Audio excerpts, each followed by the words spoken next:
안녕하세요. 이번 영상은 1월 27일 국내 농구 1경기 1월 28일 해외 축구 3경기 토토 분석 영상입니다. 바로 분석 시작하겠습니다. 고양 소노 vs 울산 모비스 경기 분석. 홈팀 고양 소노 13승 21패. 고양 소노는 직전 경기 125원정에서 서울 삼성을 상대로 91-77 승리를 거두며 분위기를 끌어올렸다. 이전 경기인 안양 정관장전 패배 이후 빠르게 반등에 성공했고 최근 3경기에서 2승 1패로 흐름이 분명히 살아난 모습이다. 특히 독감 여파로 컨디션이 완전하지 않았던 이정현이 출전을 자청해 30분 이상 코트를 지키며 21득점을 기록했다는 점이 고무적이다. 초반 1쿼터부터 외곽 슛이 터지면서 공격의 중심을 잡아줬고 돌파와 킥아웃 패스로 전체 공격 흐름을 정리하는 역할까지 수행했다. 여기에 강지훈이 23득점으로 공수 양면에서 존재감을 확실히 드러냈다. 수비에서는 상대 핵심 자원을 효과적으로 제어했고 공격에서는 외곽과 골밑을 오가며 득점 루트를 다양화했다. 골밑에서는 네이던 나이트 16득점 10리바운드가 더블더블을 기록하며 안정적인 리바운드 싸움을 책임졌고 케빈 캔바 57득점 역시 외곽에서 공격 옵션을 넓혀주며 전체적인 공격 밸런스가 한층 좋아진 모습이다. 다만 정규 시즌 홈 성적이 5승 11패로 썩 좋지 않다는 점은 여전히 부담 요소지만 최근 경기 내용만 놓고 보면 팀 완성도는 분명히 상승 곡선을 그리고 있다. 원정팀 울산 모비스 13승 21패. 울산 모비스는 최근 3연승으로 결과만 놓고 보면 흐름이 상당히 좋다. 직전 경기에서는 원주 DB를 상대로 86-78 승리를 거뒀고 그 이전 경기에서도 서울 SK를 잡아내며 연승을 이어갔다. 레이션 해먼즈가 29득점으로 공격을 이끌었고 서명진 15득점은 외곽과 경기 운영에서 안정적인 역할을 수행했다. 이승현 역시 골밑에서 버텨주며 공격과 수비에서 기본적인 역할을 해줬다. 다만 경기 내용을 들여다보면 아쉬운 장면도 분명히 존재한다. 디비전에서 한때 18점 차 리드를 잡았음에도 불구하고 수비 집중력이 떨어지면서 4쿼터 중반 동점까지 허용한 부분은 분명한 불안 요소다. 특히 원정 경기에서는 경기 흐름이 느슨해지는 구간이 자주 나오고 있고 집중력이 떨어질 경우 상대에게 연속 득점을 허용하는 패턴이 반복되고 있다는 점은 이번 경기에서도 체크해야 할 부분이다. 정규 시즌 원정 성적은 7승 9패로 나쁘지 않지만 최근 원정 경기에서는 기복이 뚜렷한 모습이다. 상대 전적 포인트. 가장 최근 맞대결 고양 소노 74-64 승리. 올 시즌 상대 전적 고양 소노 1승 2패. 최근 5경기 맞대결 1승 4패 소노 기준. 최종 분석 앤드 흐름 정리. 고양 소노는 최근 경기에서 이정현 강지훈 나이트를 중심으로 공격과 수비의 밸런스가 빠르게 안정되고 있다. 특히 이정현이 완전한 컨디션이 아님에도 공격 흐름을 잡아줄 수 있다는 점은 이번 경기에서도 중요한 변수다. 반면 울산 모비스는 3연승 흐름에도 불구하고 큰 리드를 지키지 못하고 수비 집중력이 흔들리는 장면이 반복되고 있다는 점이 부담이다. 원정 경기에서 이정현을 상대로 서명진이 수비 부담을 동시에 안게 될 경우 외곽 공격 효율이 떨어질 가능성도 충분히 고려해야 한다. 전체적인 흐름과 최근 경기 내용, 그리고 홈에서의 반등 흐름까지 감안하면 이번 경기는 고양 소노가 경기 후반까지 충분히 승부를 걸어볼 수 있는 매치업으로 볼 수 있다. 브레멘 vs 호펜하임 경기 분석. 브레멘은 3-5-2 포메이션을 기본으로 하며 3명의 센터백으로 중앙을 두텁게 가져가면서 윙백에게 넓은 활동 범위를 맡기는 구조다. 은진만은 상대 수비 뒷공간을 노리는 침투 타이밍이 뛰어난 자원으로 롱볼이나 전환 패스 한 번의 수비 배후를 파고드는 움직임이 강점이다. 슈미트는 중원과 이선을 잇는 연결 고리 역할을 맡아 측면으로 볼을 뿌려주거나 안쪽으로 파고드는 패스로 전진 템포를 조절한다. 스탁에는 왕성한 활동량을 바탕으로 압박과 커버를 동시에 수행하지만 라인을 높게 가져가는 상황에서는 등, 뒤 공간 관리가 흔들리는 장면이 간헐적으로 발생한다. 3백 구조 특성상 측면은 윙백 한 명이 넓은 구역을 책임져야 하기 때문에 상대가 풀백과 윙어를 동시에 활용해 측면을 공략할 경우 숫자 싸움에서 밀리는 장면이 반복되기 쉽다. 특히 수비 전환 시 윙백 폭기가 한 박자만 늦어져도 터치라인과 하프스페이스 사이에 애매한 공간이 열리면서 크로스 허용 빈도가 높아진다. 세트피스 수비에서도 지역 마킹과 대인 마킹 전환이 매끄럽지 않아 세컨드 볼 처리에서 집중력이 떨어질 경우 실점으로 직결될 위험이 상존한다. 결국 브레멘은 라인을 내리면 전방 압박이 약해지고 라인을 올리면 측면과 뒷공간이 동시에 흔들리는 구조적 딜레마를 안고 경기에 나선다. 호펜하임은 4-2-2-2 포메이션을 활용하며 하프윙 2명과 투톱 조합으로 중앙과 측면을 동시에 두드리는 입체적인 공격이 강점이다. 램펄은 측면과 하프 스페이스를 자유롭게 넘나들며 라인 사이를 파고드는 움직임이 좋고 볼을 잡으면 과감한 전진 패스로 전개 템포를 한 번에 끌어올린다. 아슬라니는 박스 앞 세컨드 지역에서 중거리 슈팅과 침투 타이밍을 섞어 쓰는 자원으로 미드필드에서 한 번만 공간을 허용해도 곧바로 슈팅으로 연결될 수 있는 위협적인 카드다. 아부둘라후는 박스 안에서의 위치 선정과 연계 능력이 뛰어나 측면 크로스와 컷백을 안정적으로 마무리해 줄 수 있는 타깃 역할을 수행한다. 더블 볼란치는 수비 라인 앞에서 1차 차단과 세컨드 볼 압박을 책임지고 양쪽 풀백은 적극적인 오버래핑으로 터치라인과 하프 스페이스를 번갈아 점령한다. 이로 인해 측면에서는 풀백 하프윙 혹은 풀백 스트라이커가 동시에 포지셔닝하며 윙백 한 명이 버텨야 하는 브레멘 측면을 지속적으로 괴롭히는 그림이 만들어진다. 또한 호펜하임은 킥 정확도와 스크린 동작이 잘 정리된 세트피스 패턴을 갖추고 있어 코너킥과 프리킥 상황에서도 높은 득점 기대값을 만들어낼 수 있다. 체력이 떨어지는 후반 구간에서도 측면 압박과 세트피스 위협이 꾸준히 유지될 가능성이 크다는 점은 큰 강점이다. 프리뷰 앤드 흐름 정리. 이번 경기는 포메이션 상성과 측면 숫자 싸움이 핵심 포인트다. 브레멘은 중앙 밀집도는 확보하지만 윙백이 넓은 구역을 홀로 커버해야 하는 구조적 리스크가 분명하다.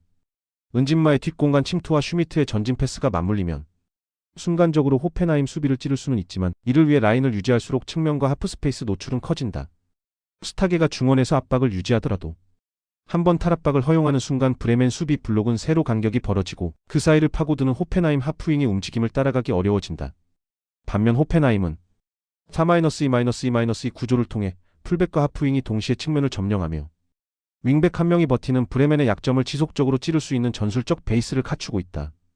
램펄이 안쪽으로 파고들면 풀백이 바깥으로 오버래핑하고 그 사이 아슬라니가 하프 스페이스에서 마크를 끊어먹는 패턴이 반복될 가능성이 크다.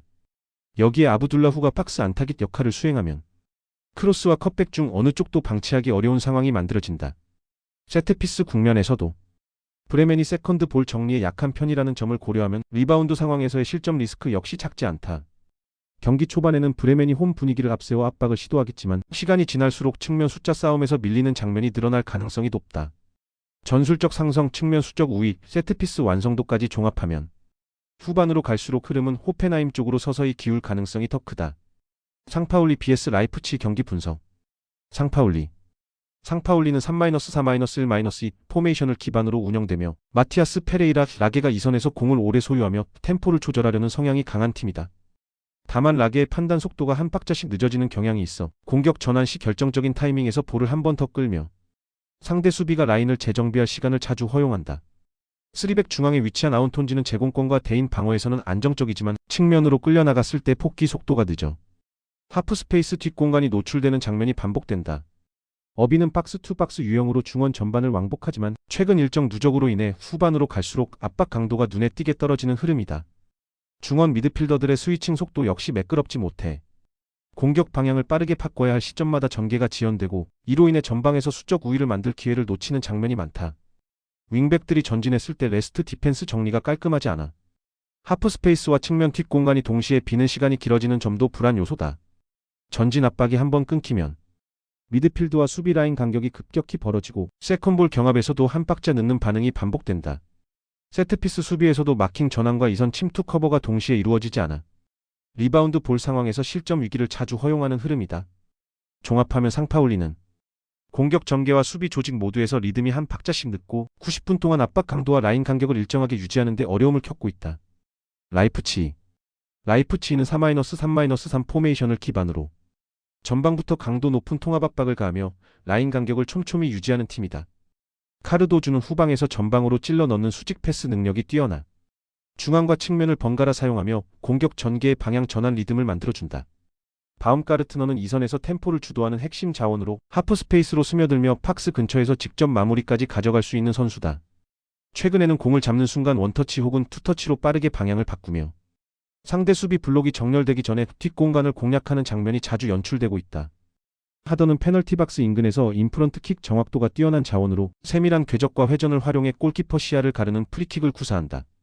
이로 인해 라이프치히는 바움가르트너의 파울 유도와 하더의 킥 능력을 결합해 프리킥 하나만으로도 높은 득점 기대값을 만들어낼 수 있는 구조를 갖췄다.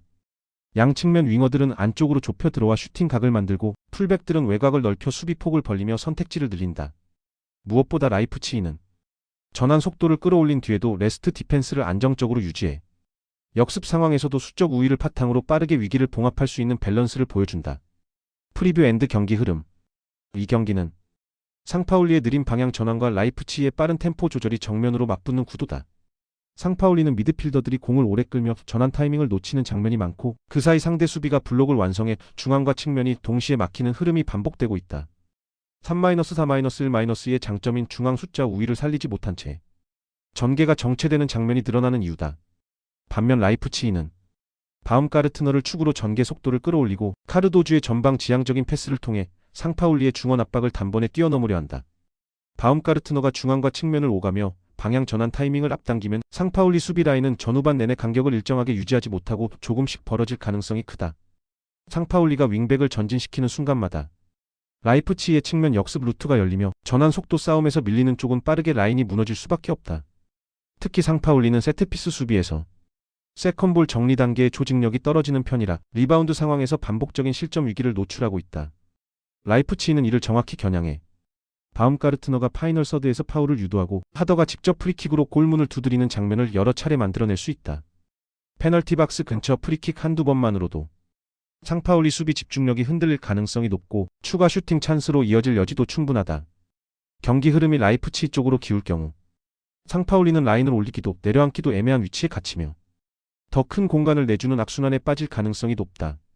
상파울리가 롱볼이나 세트피스 한두 번으로 위협을 만들 수는 있겠지만 찬스의 양과 질 그리고 전개 완성도에서 라이프치히의 흐름을 뒤집기에는 한계가 분명해 보인다.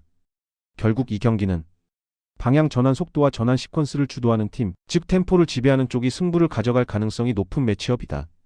현재 전술 밸런스와 세트피스 활용도, 템포 조절 능력을 종합하면 기대값은 라이프치히 쪽으로 기울어 있는 흐름이다. 피오렌티나 vs 코모 경기 분석. 피오렌티나는 4-3-3-3 포메이션을 기반으로 하프스페이스 점유와 측면 전개를 통해 서서히 전진하는 빌드업을 선호하는 팀이다. 모이스키는 박스 안에서 몸싸움과 스피드를 동시에 활용하는 전형적인 스트라이커로 타이밍 좋은 침투와 니어포스트 러닝을 통해 스스로 마무리 찬스를 만들어내는 유형이다. 구드문드손은 드리블과 방향 전환이 날카로운 이선 자원으로 좁은 공간에서도 볼을 간수하며 파이널 패스를 공급할 수 있는 공격형 미드필더 역할을 맡는다. 중원에서는 만드라고라가 레지스타 역할을 수행하며 일선과 이선 사이 간격을 조율하고 빌드업의 첫 패스를 책임지는 동시에 세컨볼 경쟁에서도 안정적인 볼 정리에 관여한다. 다만 최근 피오렌티나는 라인 간격 유지와 전환 속도에서 불안이 반복되며 빌드업이 끊긴 이후 수비 전환 과정에서 공간을 쉽게 내주는 단점이 노출되고 있다. 특히 풀백들의 공격 가담 이후 복귀 타이밍이 늦어지는 구간에서는 하프 스페이스와 측면 뒷공간이 동시에 열리며 세컨볼 경쟁력에서도 밀리는 장면이 자주 나온다. 현재 리그 순위표에서 하위권에 머물며 강등 싸움을 의식해야 하는 상황이라는 점도 변수다. 이로 인해 팀 전체의 정신적 에너지가 리그 쪽으로 더 쏠려 있고 컵 대회에서까지 주전급을 100% 가동하며 강한 압박을 유지하기에는 부담이 큰 구조다. 결국 피오렌티나는 공격에서는 주축 선수들의 개인 능력으로 균형을 맞출 수 있지만 수비 전환과 라인 유지에서 발생하는 리스크를 동시에 관리하기에는 여유가 부족한 상태로 이번 경기에 나서게 된다. 코모는 4-2-3-1 포메이션을 바탕으로 수비 블록을 단단히 구축한 뒤 인터셉트 순간 곧바로 후역습으로 전환하는 전형적인 선수비 후역습 콘셉트의 팀이다. 더블 볼란치는 박스 앞을 촘촘히 막아선 상태에서 패스 라인을 읽고 끊어내며 공을 탈취하는 즉시 전방으로 직선적인 패스를 찔러 넣는다. 이 구조의 핵심은 니코파스다. 중원에서 전후방을 동시에 스캔하며 상대 수비 라인 사이로 날카로운 킬 패스를 공급하는 플레이메이커다. 헤수스 로드리게스는 폭발적인 스프린트를 자랑하는 공격수로 니코파스가 만들어낸 뒷공간을 향해 직선적으로 침투하며 골키퍼와의 1대1 역습 찬스를 빈번하게 만들어낸다. 두비카스는 박스 안에서 제공권과 마무리를 책임지는 타깃 스트라이커로 센터백 둘을 묶어두면서도 세컨볼 상황에서 득점 기회를 포착할 줄 아는 자원이다. 이 조합 덕분에 코모는 인터셉트 이후 니코파스의 패스, 헤수스 로드리게스의 스피드, 두비카스의 마무리가 하나의 세트처럼 연결되는 구조화된 역습 패턴을 구현하고 있다. 라인을 깊게 내린 상태에서도 전환 시에는 윙어와 풀백이 동시에 스프린트에 가담하며 단순한 롱볼이 아닌 완성도 있는 카운터를 만들어낸다는 점이 인상적이다. 선수비 후역습이라는 콘셉트가 명확한 만큼 상위 리그 팀을 상대로도 경기 흐름만 타면 전체판을 흔들 수 있는 잠재력을 지닌 팀이다. 프리뷰 앤드 경기 흐름. 이번 경기는 리그 일정과 컵 대회 온도 차이가 결과에 직접적인 영향을 줄 수 있는 매치업이다. 피오렌티나는 현재 리그 잔류가 최우선 과제인 상황에서 코파 이탈리아의 모든 에너지를 쏟아붓기 어려운 입장이다. 그렇기 때문에 일부 포지션에서는 로테이션이 불가피하고 이는 자연스럽게 수비 조직력과 압박 강도 저하로 이어질 가능성이 크다. 특히 풀백들의 공격 가담 이후 복귀가 늦어지는 순간 하프 스페이스와 뒷공간이 동시에 열리며 수비 라인이 구조적으로 흔들릴 수밖에 없다. 이 지점이 바로 코모의 후역습 콘셉트와 정확히 맞물리는 구간이다. 코모는 수비 블록을 안정적으로 유지한 뒤 빌드업 패스를 읽어내는 순간 니코파스의 킬 패스와 헤수스 로드리게스의 스피드로 한 번에 골문을 향해 치고 올라갈 수 있다. 두비카스가 박스 안에서 수비수 둘을 묶어주면 피오렌티나는 중앙과 측면을 동시에 방어해야 하는 딜레마에 빠지게 된다. 이 과정에서 세컨볼 경쟁력까지 코모가 앞서게 되면 단 한 번의 역습이 아니라 연속된 두세 차례의 슈팅 찬스로 이어질 가능성도 충분하다. 피오렌티나는 모이스킨과 구드문드손의 개인 능력에 기대 경기 흐름을 유지하려 하겠지만 라인을 조금만 올려도 넓게 열리는 뒷공간은 코모의 카운터 타이밍에 그대로 노출될 위험이 크다. 리그 잔류를 우선시해야 하는 상황에서 컵 대회에서까지 무리한 압박을 치솟하기보다는 체력 안배를 고려한 운영을 택할 가능성도 배제할 수 없다. 반면 코모는 상위 리그 팀을 상대로 자신들의 전술 색깔을 증명할 수 있는 무대인 만큼 수비 집중력과 역습 전개에 평소보다 더 높은 에너지를 투입할 가능성이 높다. 단판 성격이 강한 컵 대회 특성상 한번 흐름이 코모 쪽으로 넘어가면 피오렌티나가 다시 템포를 끌어올려 분위기를 되찾는 과정은 생각보다 쉽지 않을 수 있다. 전술 상성만 놓고 보더라도 전환 수비가 느려지고 라인 유지가 흔들리는 팀이 구조화된 후역습 팀을 상대하는 구도는 상당히 부담스럽다. 그래서 이번 경기는 점유율이 아니라 효율 그리고 인터셉트 이후 한 번의 패스로 골문을 여는 팀이 더 높은 기대값을 가져갈 수 있는 흐름이다. 리그에 무게를 둘 수밖에 없는 피오렌티나와 컵 대회에서 판을 뒤집을 동기가 분명한 코모의 상황을 함께 고려하면 심리적 집중력과 전술 완성도 모두 코모 쪽으로 조금씩 기울어지는 그림이다. 결국 피오렌티나가 경기 내내 주도권을 잡더라도 결정적인 순간에는 코모의 날카로운 후역습에 흔들릴 가능성을 충분히 열어둬야 하는 매치업이다. 이번 토토 분석 영상은 어떠셨나요? 도움이 되셨다면 구독, 좋아요 부탁드립니다. 구독을 눌러주시면 다음 분석 영상을 빠르게 보실 수 있습니다.